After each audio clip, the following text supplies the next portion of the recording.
Prison. It's supposed to keep the most dangerous people away from society. But what if the danger never stopped? Even behind bars, these men weren't just inmates. They were monsters in cells, murderers, cannibals, psychopaths. So violent, even the toughest prisons struggled to contain them. This is not about escape attempts. This is about the ones you never want to escape. These are the 10 deadliest prisoners in history, ranked by how feared, violent, and uncontrollable they truly were.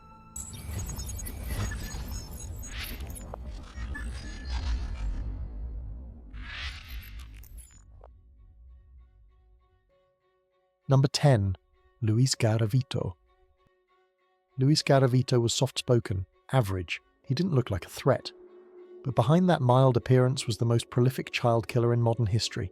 He lured homeless boys with gifts, promised food, a place to stay, then he tortured them, raped them, and murdered them, one by one. He confessed to killing 138 children, but investigators believe the real number is well over 300. When he was finally caught in 1999, the nation demanded the death penalty. But Colombia didn't have one, so Garavito received just 22 years in prison. That's less than a month per child. Public outrage forced the government to reconsider its sentencing policies, but by law, Garavito became eligible for release. One of the worst serial killers in human history, and the system nearly let him walk free. Number 9. Albert Fish, USA. Albert Fish looked like a grandfather, old, fragile. But inside he was something else entirely. He was a cannibal, a sadist, a killer of children. He claimed to have murdered at least 3 kids, but the number could be far higher. What made him infamous wasn't just what he did, it was how he enjoyed it. He wrote chilling letters to the parents of his victims describing, in detail, how he tortured, killed, and ate their children. One letter said, "She died quickly. Then I cut her up and ate her flesh. It was delicious."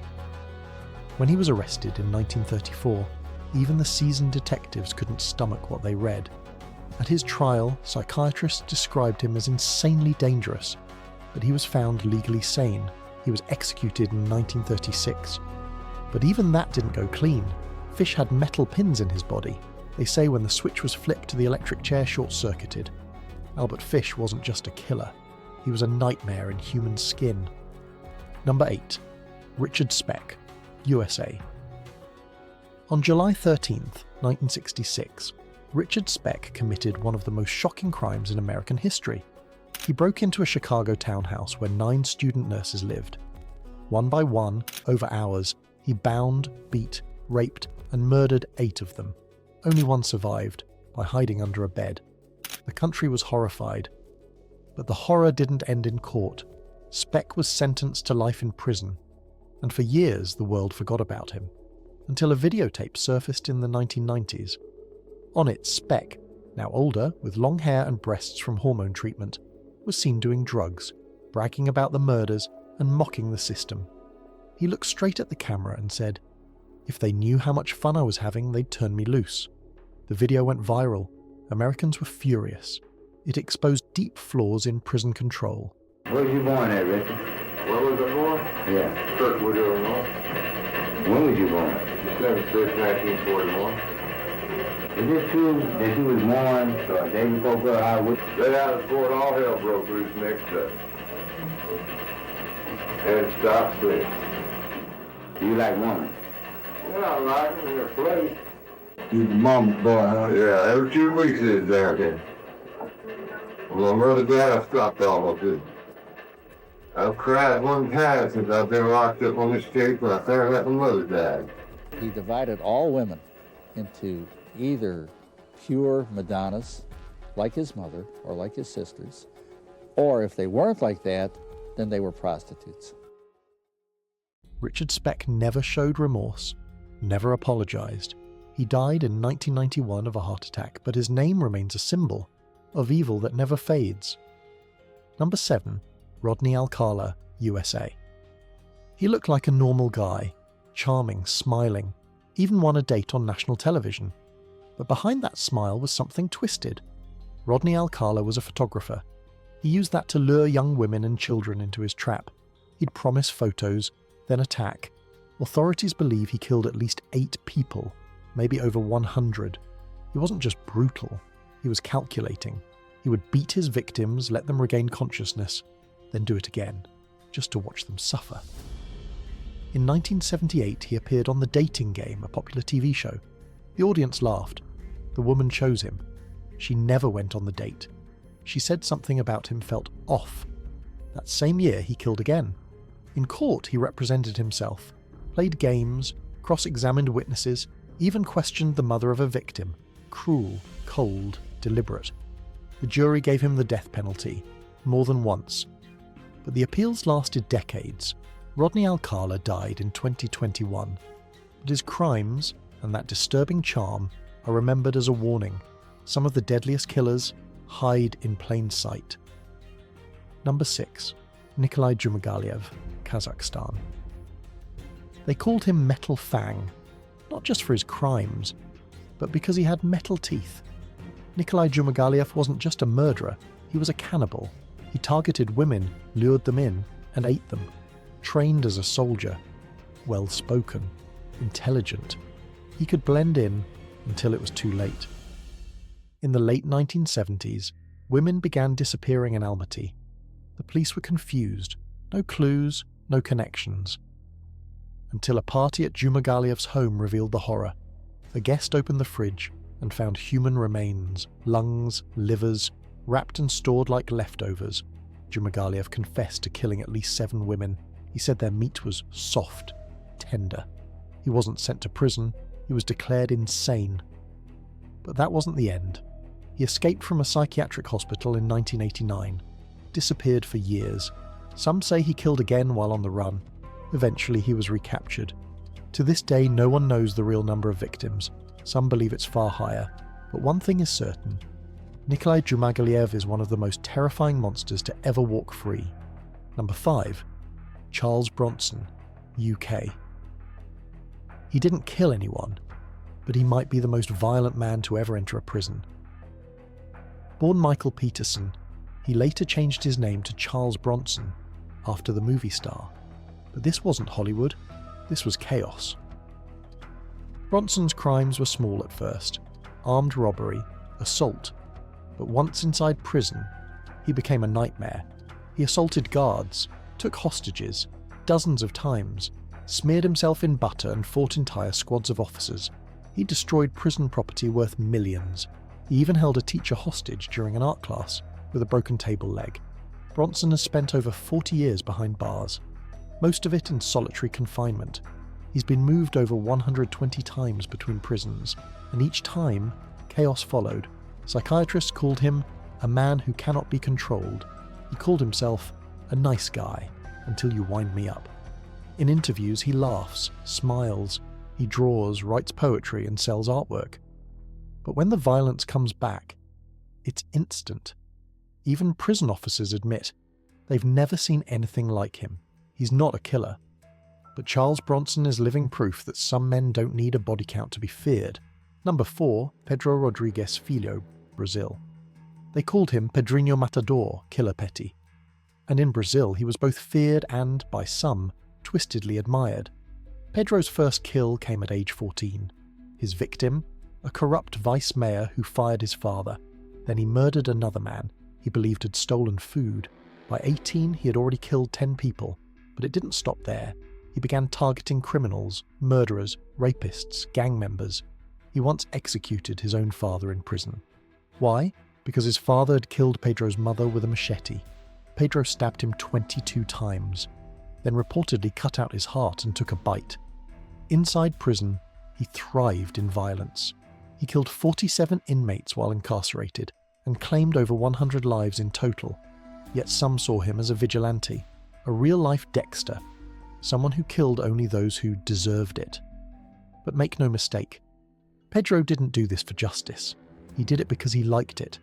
He smiled in interviews, laughed about his murders, said he felt pleasure every time he took a life. Pedro Rodrigues Felio died in 2023, shot dead after years of freedom. But his legacy? A trail of bodies? And a name etched into the bloodiest pages of criminal history. Number 3. Pansram USA. Some prisoners pretend to feel sorry, some beg for forgiveness. Pansram wasn't one of them. He was proud of the evil he'd done, he bragged about it, and when he finally wrote a confession, it was 20,000 words of pure hatred. Born in 1891, beaten as a child, Carl became a career criminal by his teens. He burned churches, stole weapons, and travelled the world under false identities. But theft was nothing compared to what he did next. He admitted to killing 21 people, maybe more. He raped over 1,000 men and boys, and he never showed an ounce of regret. He once said, "I hate the whole human race. I get a kick out of murdering people." In prison, he was impossible to control. He assaulted guards, set fires, tried to escape more than once. And when he couldn't kill others, he fantasized about it. His behavior was so disturbing, most prisons refused to keep him. But in 1930, he was finally sentenced to death. His final words to the executioner, "Hurry it up, you Hoosier bastard. I could kill 10 men while you're fooling around." Pansram wasn't just violent. He was rage incarnate, a man who hated the world and made sure it remembered him. Number 2. Silverstein USA. He didn't start as the most dangerous man in America, but by the time he was done, Silverstein had changed the US prison system forever. Born in 1952, he grew up in California, getting into trouble early. In 1975, at just 23, he was sent to prison for armed robbery, but once inside, things got darker, fast. Silverstein joined the Aryan Brotherhood, a violent white supremacist gang. He murdered 2 inmates inside prison, and then, in 1983, did something that shook the entire system. He killed a correctional officer, Merle Klutz, stabbed him 40 times in cold blood, in broad daylight, inside a high-security federal prison. The government didn't know what to do with him, so they built a custom-made isolation cell, deep underground, with no human contact. For 36 years, Silverstein lived in total solitude. No phone calls, no physical touch, no sunlight. His only visitors were the guards who delivered his meals. He described the silence as a living death, but he never apologized. He claimed the system created him, then locked him away like a monster. Over the years, his case raised questions. Was this punishment, or was it torture? Silverstein eventually died in 2019, alone, unrepentant. He left behind a chilling legacy, the longest period of solitary confinement in US history, and the title he earned, the most dangerous prisoner in America. Number 1, Robert Mordsley, UK. They called him the real Hannibal Lecter, but unlike fiction, Robert Mordsley is real and still alive. Born in 1953 in Liverpool, England, his childhood was pure horror. Abused by his parents, in and out of psychiatric care by his teens. He tried to end his own life multiple times, but it wasn't until 1974 that everything snapped. His first victim was a man who had assaulted children. Mordsley murdered him and turned himself in, asking for help. He was declared insane and sent to Broadmoor Hospital. There, he killed again, this time using a broken spoon.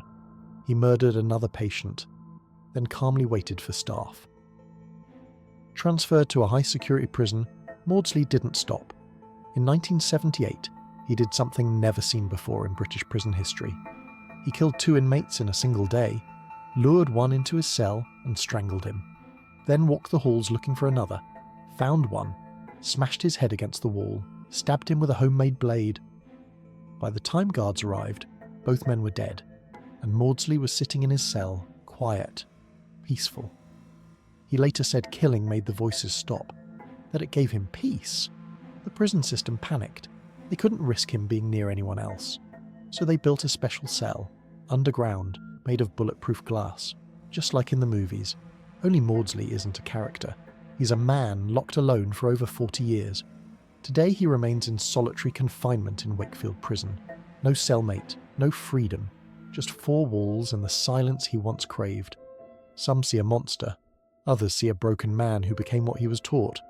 But either way, Robert Mordsley is Britain's deadliest prisoner, and maybe its most tragic. 10 men, 10 lives soaked in violence, fear and death. Some were born into darkness, others chose it, but every one of them left a trail behind. A trail that still haunts the prison walls they once walked. You might think the world is safer with them locked away. Maybe it is. But ask yourself, what creates a monster? Is it madness, cruelty, or something the world refuses to see? Because in the end, they were all human, which might be the scariest part of all. If you made it this far, you're part of the 1% who want to know what's really hiding behind prison doors. Like the video if you want more. And sub, because this was just the beginning, and the truth only gets darker from here.